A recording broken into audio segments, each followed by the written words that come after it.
Baik Bapak Ibu, mari kita membaca 1 Samuel pasal 19 ayat 1 sampai 24. Demikian firman Tuhan. Saul mengatakan kepada Yonatan, anaknya, dan kepada semua pegawainya bahwa Daud harus dibunuh. Tetapi Yonatan anak Saul sangat suka kepada Daud, sehingga Yonatan memberitahukan kepada Daud, "Ayahku Saul berikhtiar untuk membunuh engkau. Oleh sebab itu, hati-hatilah besok pagi. Duduklah di suatu tempat perlindungan dan bersembunyilah di sana. Aku akan keluar dan berdiri di sisi ayahku di padang tempatmu itu. Maka aku akan berbicara dengan ayahku perihalmu. Aku akan melihat bagaimana keadaannya, lalu memberitahukannya kepadamu." Lalu Yonatan mengatakan yang baik tentang Daud kepada Saul ayahnya. Katanya, "Janganlah raja berbuat dosa terhadap Daud, hambanya, sebab ia tidak berbuat dosa terhadapmu. Bukankah apa yang diperbuatnya sangat baik bagimu? Ia telah mempertaruhkan nyawanya dan telah mengalahkan orang Filistin itu. Dan Tuhan telah memberikan kemenangan yang besar kepada seluruh Israel. Engkau sudah melihatnya dan bersuka cita karenanya. Mengapa engkau hendak berbuat dosa terhadap darah orang yang tidak bersalah dengan membunuh Daud tanpa alasan?" Saul mendengarkan perkataan Yonatan, dan Saul bersumpah, "Demi Tuhan yang hidup, ia tidak akan dibunuh." Lalu Yonatan memanggil Daud, dan Yonatan memberitahukan kepadanya segala perkataan itu. Yonatan membawa Daud kepada Saul, dan ia bekerja padanya seperti dahulu. Ketika perang pecah pula, maka majulah Daud dan berperang melawan orang Filistin. Ia menimbulkan kekalahan besar di antara mereka, sehingga mereka melarikan diri dari depannya. Tetapi roh jahat yang daripada Tuhan hinggap pada Saul. Ketika ia duduk di rumahnya dengan tombaknya di tangannya, dan Daud sedang main kecapi. Lalu Saul berikhtiar menancapkan Daud ke dinding dengan tombaknya. Tetapi Daud mengelakkan tikaman Saul, sehingga Saul mengenai dinding dengan tombak itu. Sesudah itu Daud melarikan diri, dan luputlah ia pada malam itu. Kemudian Saul mengirim orang-orang suruhan ke rumah Daud untuk mengamat-ngamatinya dan untuk membunuh dia pada waktu pagi. Tetapi Mikal, istri Daud, memberitahukan kepadanya demikian, "Jika engkau tidak dapat meluputkan dirimu malam ini, maka besok engkau akan dibunuh." Lalu Mikal menurunkan Daud dari jendela. Ia pergi melarikan diri dan luputlah ia. Sesudah itu Mikal mengambil terafim dan menaruhnya di tempat tidur. Ditaruhnya sehelai tenunan bulu kambing di bagian kepala dan ditutupinya dengan selimut. Lalu Saul mengirim orang-orang suruhan untuk mengambil Daud. Tetapi perempuan itu berkata, "Ia sakit."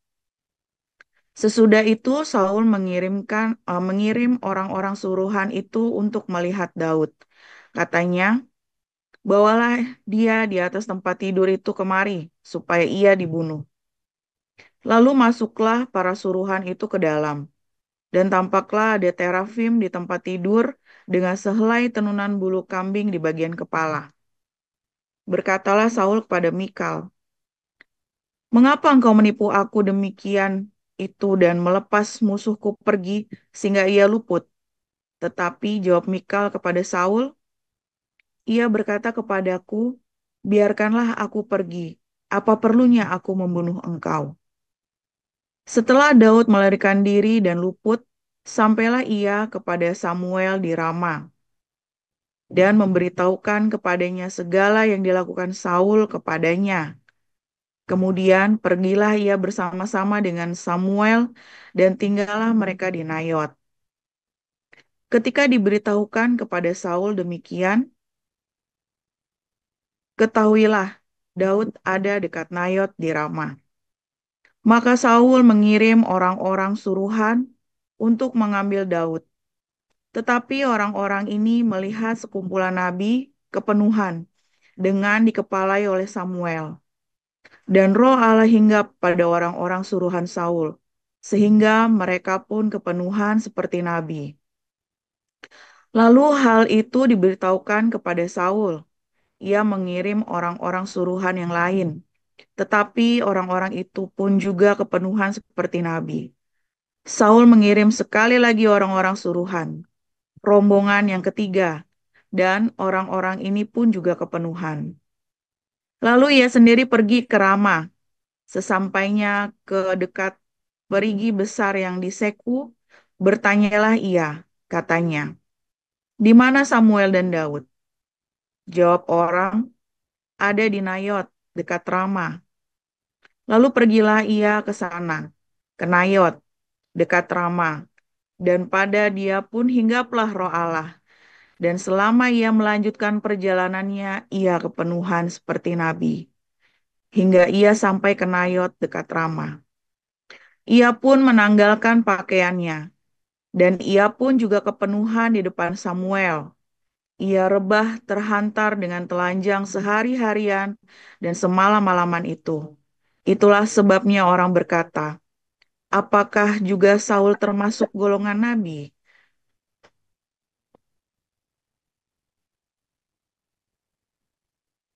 Baik, saya lanjutkan pembacaan Matius 10 ayat 1 sampai 33. Yesus memanggil kedua belas muridnya dan memberi kuasa kepada mereka untuk mengusir roh-roh jahat dan untuk melenyapkan segala penyakit dan segala kelemahan. Inilah nama kedua belas rasul itu.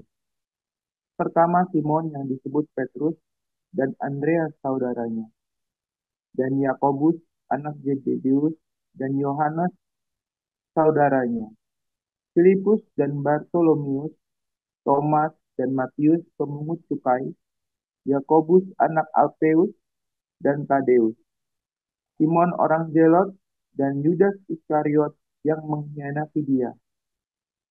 Kedua belas murid itu diutus oleh Yesus dan ia berpesan kepada mereka, janganlah kamu menyimpang ke jalan bangsa lain atau masuk ke dalam kota orang Samaria. Melainkan pergilah kepada domba-domba yang hilang dari umat Israel. Pergilah dan beritakanlah, kerajaan surga sudah dekat. Sembuhkanlah orang sakit, bangkitkanlah orang mati, tahirkanlah orang kusta, usirlah setan-setan, kamu telah memperolehnya dengan cuma-cuma. Karena itu, berikanlah pula dengan cuma-cuma. Janganlah kamu membawa emas atau perak atau tembaga dalam ikat pinggangmu. Janganlah kamu membawa bekal dalam perjalanan. Janganlah kamu membawa baju dua helai, kasut atau tongkat. Sebab seorang pekerja patut mendapat upahnya. Apabila kamu masuk kota atau desa, carilah di situ seorang yang layak dan tinggallah padanya sampai kamu berangkat. Apabila kamu masuk rumah orang, berilah salam kepada mereka. Jika mereka layak menerimanya, salammu itu turun ke atasnya. Jika tidak, salammu itu kembali kepadamu. Dan apabila seorang tidak menerima kamu dan tidak mendengar perkataanmu, keluarlah dan tinggalkanlah rumah atau kota itu, dan kebaskanlah debunya dari kakimu. Aku berkata kepadamu, sesungguhnya pada hari penghakiman, tanah Sodom dan Gomora akan lebih ringan tanggungannya daripada kota itu. Lihat, aku mengutus kamu seperti domba ke tengah-tengah serigala. Sebab itu hendaklah kamu cerdik seperti ular dan tulus seperti merpati. Tetapi waspadalah terhadap semua orang, karena ada yang akan menyerahkan kamu kepada majelis agama dan mereka akan menyiksa kamu di rumah ibadatnya. Dan karena aku, kamu akan digiring ke muka penguasa-penguasa dan raja-raja sebagai suatu kesaksian bagi mereka dan bagi orang-orang yang tidak mengenal Allah.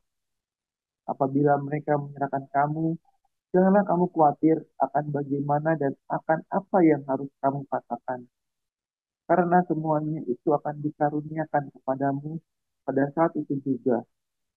Karena bukan kamu yang berkata-kata, melainkan roh Bapamu, dia yang akan berkata-kata di dalam kamu. Orang akan menyerahkan saudaranya untuk dibunuh. Demikian juga seorang ayah akan anaknya. Dan anak-anak akan memberontak terhadap orang tuanya dan akan membunuh mereka. Dan kamu akan dibenci semua orang oleh karena namaku. Tetapi orang yang bertahan sampai pada kesudahannya akan selamat. Apabila mereka menganiaya kamu dalam kota yang satu, carilah ke kota yang lain. Karena aku berkata kepadamu, sesungguhnya sebelum kamu selesai mengunjungi kota-kota Israel, anak manusia sudah datang. Seorang murid tidak lebih daripada gurunya, atau seorang hamba daripada tuannya. Cukuplah bagi seorang murid jika ia menjadi sama seperti gurunya, dan bagi seorang hamba jika ia menjadi sama seperti tuannya. Jika tuan rumah disebut Beelzebul, apalagi seisi rumahnya. Jadi, janganlah kamu takut terhadap mereka, karena tidak ada sesuatu pun yang tertutup yang tidak akan dibuka, dan tidak ada sesuatu pun yang tersembunyi yang tidak akan diketahui. Apa yang kukatakan kepadamu dalam gelap, katakanlah itu dalam terang. Dan apa yang dibisikkan ke telingamu, beritakanlah itu dari atas atap rumah. Dan janganlah kamu takut kepada mereka yang dapat membunuh tubuh, tetapi yang tidak berkuasa membunuh jiwa. Takutlah terutama kepada Dia yang berkuasa membinasakan baik jiwa maupun tubuh di dalam neraka. Bukankah burung pipit dijual 2 ekor keduri? Namun seekor pun daripadanya tidak akan jatuh ke bumi di luar kehendak Bapamu. Dan kamu, rambut kepalamu pun ulangi, dan kamu, rambut kepalamu pun terhitung semuanya. Sebab itu janganlah kamu takut, karena kamu lebih berharga daripada banyak burung pipit. Setiap orang yang mengakui aku di depan manusia, aku juga akan mengakuinya di depan Bapakku yang di surga. Tetapi barang siapa menyangkal aku di depan manusia, aku juga akan menyangkalnya di depan Bapakku yang di surga. Jangan kamu menyangka bahwa aku datang untuk membawa damai di atas bumi, atau datang bukan untuk membawa damai, melainkan pedang. Sebab aku datang untuk memisahkan orang dari ayahnya, anak perempuan dari ibunya, menantu perempuan dari ibu mertuanya, dan musuh orang ialah orang-orang seisi rumahnya. Barang siapa mengasihi bapa atau ibunya lebih daripada aku, ia tidak layak bagiku. Dan barang siapa mengasihi anaknya laki-laki atau perempuan lebih daripadaku, ia tidak layak bagiku. Barang siapa tidak memikul salibnya dan mengikut aku, ia tidak layak bagiku. Barang siapa mempertahankan nyawanya, ia akan kehilangan nyawanya. Dan barang siapa kehilangan nyawanya karena aku, ia akan memperolehnya. Barang siapa menyambut kamu, ia menyambut aku. Dan barang siapa menyambut aku, ia menyambut dia yang mengutus aku. Barang siapa menyambut seorang nabi sebagai nabi, ia akan menerima upah nabi. Dan barang siapa menyambut seorang benar sebagai orang benar, ia akan menerima upah orang benar. Dan barang siapa memberi air sejuk secangkir saja pun kepada salah seorang yang kecil ini, karena ia muridku, aku berkata kepadamu, sesungguhnya ia tidak akan kehilangan upahnya daripadanya. Demikian. Hmm. Terima kasih atas pembacaan firman Tuhannya, Wahyu, Pak Prolmenik, dan Purus. Renungan firman Tuhan pagi ini berjudul Burunan Mertua yang akan disampaikan oleh Pastor Joseph Paulsen. Dipersilakan. Haleluya, luar biasa firman Tuhan selalu baru setiap hari. Bila kita menantikan Tuhan dengan penuh cinta, penuh kasih sayang. Dan sekalipun kamu jadi buronan mertua, hatimu tetap adem, saudara ya. Karena ada cinta di hatimu, ada belas kasih dari surga di hatimu, ada damai sejahtera. Siapa di sini yang pagi-pagi ini sudah jadi buronan mertua, Saudara berdoa sama Tuhan, Tuhan penuhi hatiku dengan cintamu Tuhan, supaya aku bisa mengasihi mertuaku Tuhan. Siapa hari ini yang jadi buronan mertua, bilang sama mertuamu, apapun yang terjadi dalam hidupku ini, aku tetap mengasihimu. Saudara, saya ngomong nggak basa-basi, saudara ya. Saya serius ya. Saya 2 kali jadi buronan mertua, saudara ya. Dulu tahun 2005 saya kabur ya. Setelah saya keluar dari penjara itu, ya karena ada konflik besar, saya kabur ya dari rumah. Anak istri saya bawa semua ya. Wesley umur 5 tahun waktu itu. Nah, terus wah 7 tahun ya, mah nggak ketemu sama Amin ya. Waduh, saudara itu benar-benar kita hamba Tuhan, tapi sampai begitu rupa ya. Jadi kita ngalamin jadi buronan mertua. Sekarang jadi buronan lagi, saudara ya. Kita ke Eropa dari udah 7 tahun nih ya. 7 tahun nih. Anak 7 tahun lagi yang kedua ya. Ini kayak Yakub jadinya nih ya. 2 kali ya. 7 tahun kali 2 nih ya. Nggak ketemu sama mamahnya ya. Saya diburu sama mertua saya. Jadi besok mertua saya berangkat sama Bu Lianti sama Bu Marjuni, saudara ya. Supaya saya jangan diburu jadi buronan lagi. Tapi luar biasa Tuhan Yesus baik, saudara ya. Di dalam masa-masa kita bingung, aduh, kalau sudah ribut begini, bisa nggak ya kita pulih ya? Sudah ribut begini, gimana cara pulihnya? Tapi firman Tuhan, saudara ya, ada 2 firman Tuhan yang datang pada kami, saudara. Satu, yang buat anak ya, sekalipun ayahku dan ibuku meninggalkan aku, ya. Apa mah bilangnya mah? Tuhan, Tuhan besertaku, ya saudara ya. Jadi selama kita jauh dari orang tua ya, kita sedih saudara ya. Kita sedih karena bukan karena keinginan kita, juga bukan karena keinginan mertua kita, sebenarnya kita hubungannya baik. Tetapi karena ada kesalahpahaman, ya, ada yang adu domba. Yang adu domba sekarang sudah meninggal, sudah tidak ada. ada dua ada 2 orang ya, ini peran apa sengkuninya lah, 2 saudara ya. Dua-duanya sudah meninggal sekarang dan apa namanya hubungan kami dengan mertua pun kita sekarang udah baik semua ya. Kan tiap hari kita apa selalu update informasi ya, dan luar biasa Tuhan Yesus. Dan firman Tuhan yang pertama ya, sekalipun ayahku dan ibuku meninggalkan aku. Saudara, saudara, saya pernah juga diusir dari rumah, saudara ya, gara-gara saya disuruh utang sama ayah saya enggak mau, saudara.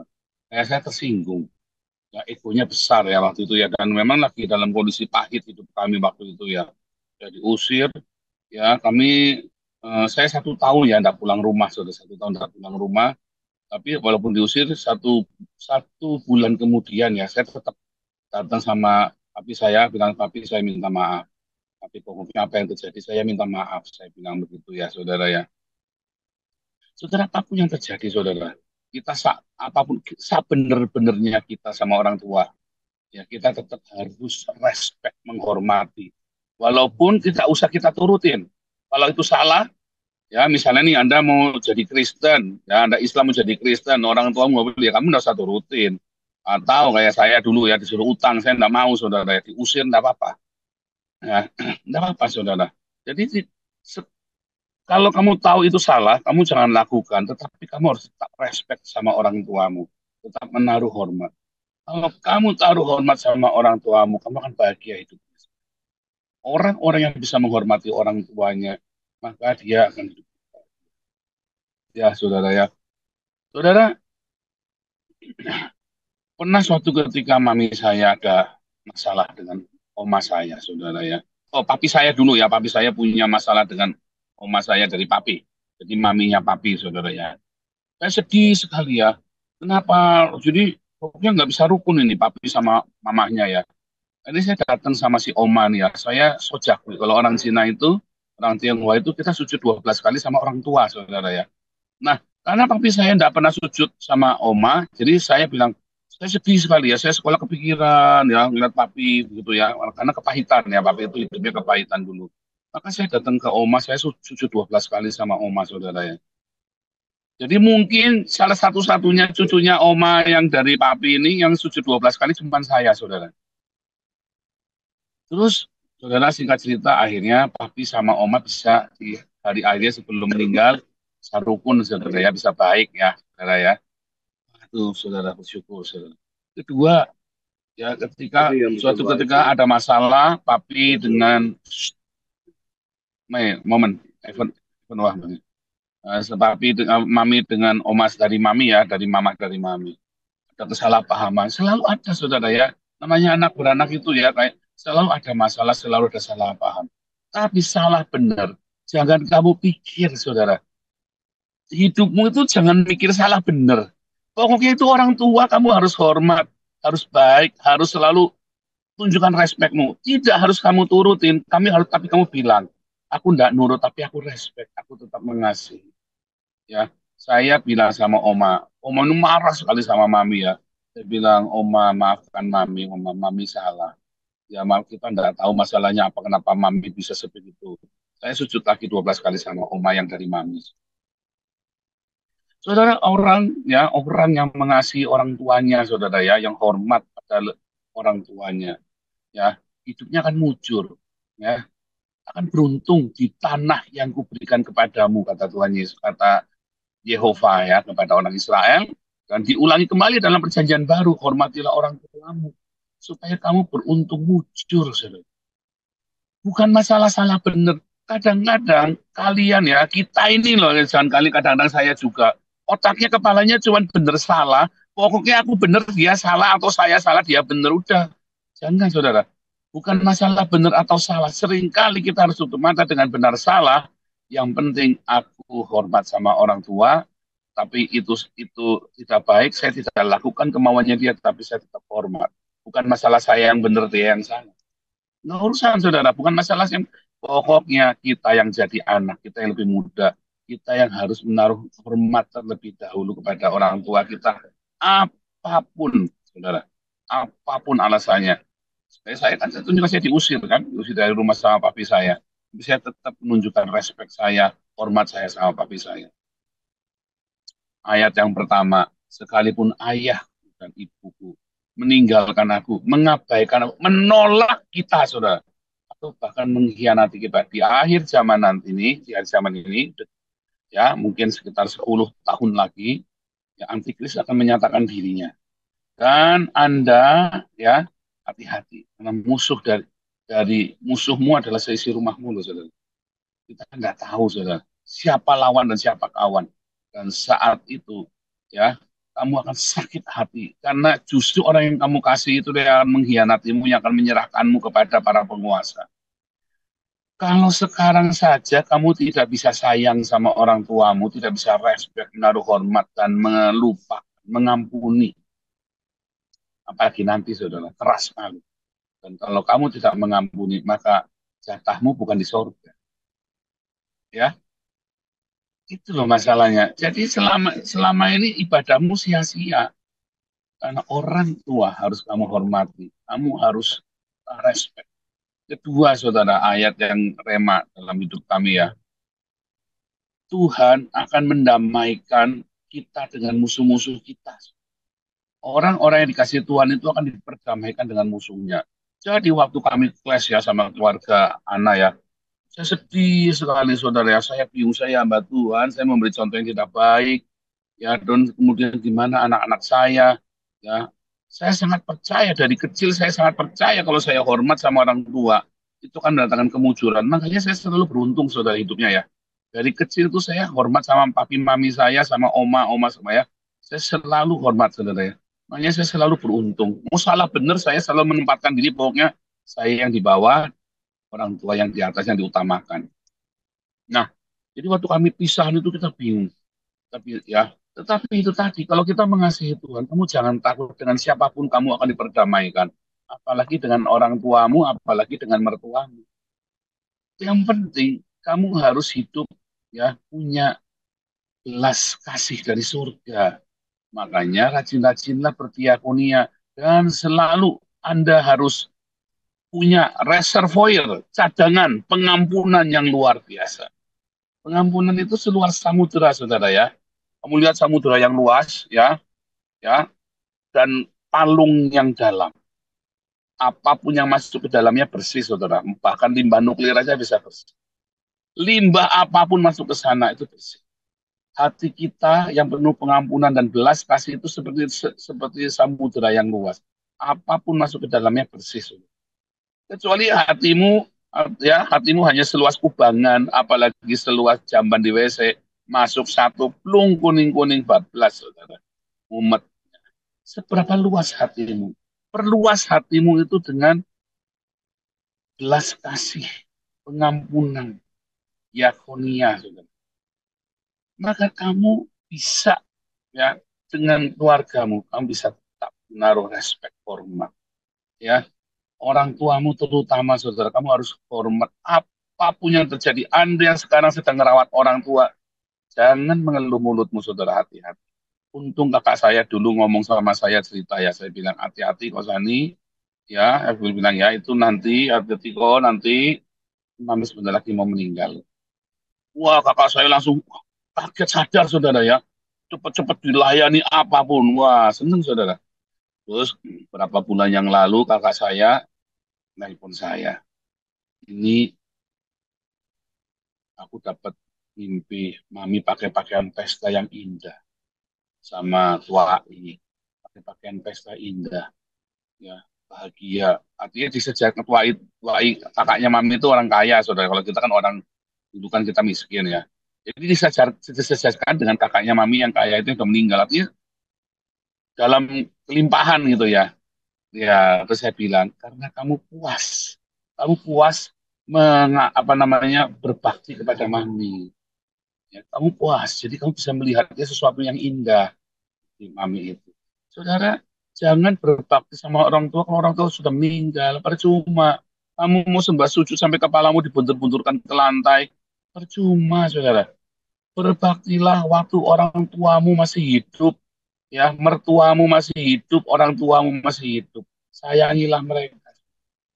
Jangan berbakti. Kenapa mertua? Iya, karena itu kan orang tua dari istrimu, orang orang tua dari ayahmu. Jangan dimusuhi. Oh, tapi dia musuhi saya, apa ya biar. Itu kan urusannya dia. Yang penting kamu jangan ikut musuhin. Kamu tetap tunjukkan cinta kasih, belas kasih, dan pengampunan pada orang tua. Itu kan orang tua.